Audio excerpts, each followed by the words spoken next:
श्री स्वामी समर्थ. जय जय स्वामी समर्थ. माझ्या स्वामी कृपा चॅनलमध्ये सर्वांना नमस्कार. स्वामी महाराजांच्या कृपेने तुमच्या सर्व चांगल्या इच्छा पूर्ण होत ही स्वामी महाराजांच्या चरणी प्रार्थना करते आणि आजच्या या नवीन व्हिडिओला सुरुवात करते. गुरूंचं बाह्य रूप पाहू नका, गुरुला मनाच्या डोळ्यांनी शोधा.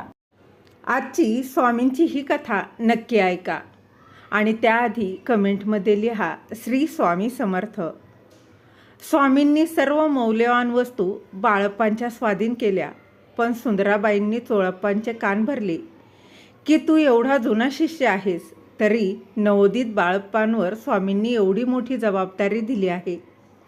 चोळप्पाचे अंतर्मनातील विचार जाणून स्वामींनी त्यांना सांगितलं की बाळप्पा हे श्रीमंत घराण्यातील आहेत आणि त्यांची भूक ही वेगळी आहे आणि म्हणूनच तो सर्व काही सोडून आमच्या सेवेसाठी आला आहे.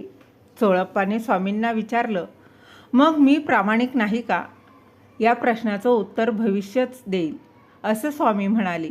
आणि एके दिवशी बाळप्पा पैसे मोजत बसला असताना स्वामींनी त्यांना विचारलं, बाळप्पा काय मोजताय?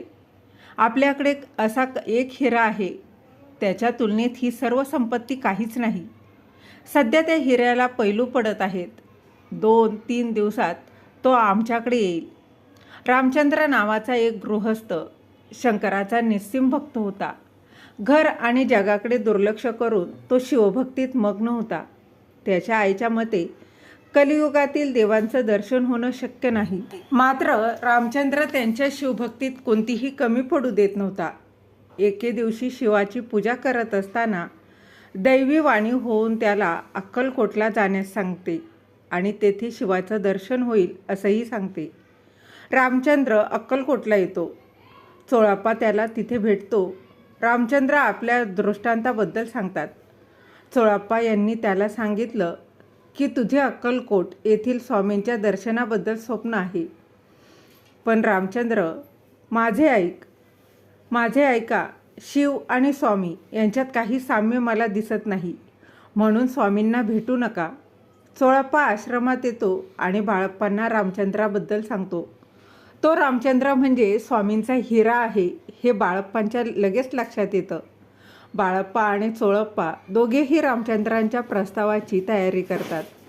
रामचंद्रही सहमत असतो, पण शिवाय कोणापुढेही झुकणार नाही असं अगदी ठामपणे सांगतो.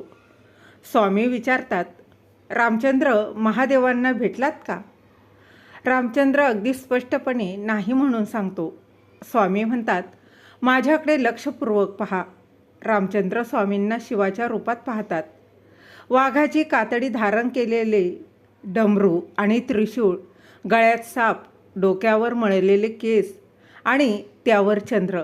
स्वामींनी रामचंद्रांना शिवानंतर ब्रह्मा आणि विष्णूंचं रूपही दाखवलं. हे बघून रामचंद्र स्वामींच्या पाया पडतो आणि क्षमा मागतो. स्वामी उपदेश करतात, गुरुचं बाह्यरूप पाहू नका, गुरुला मनाच्या डोळ्यांनी शोधा. आम्ही तुमच्या मध्येच आहोत.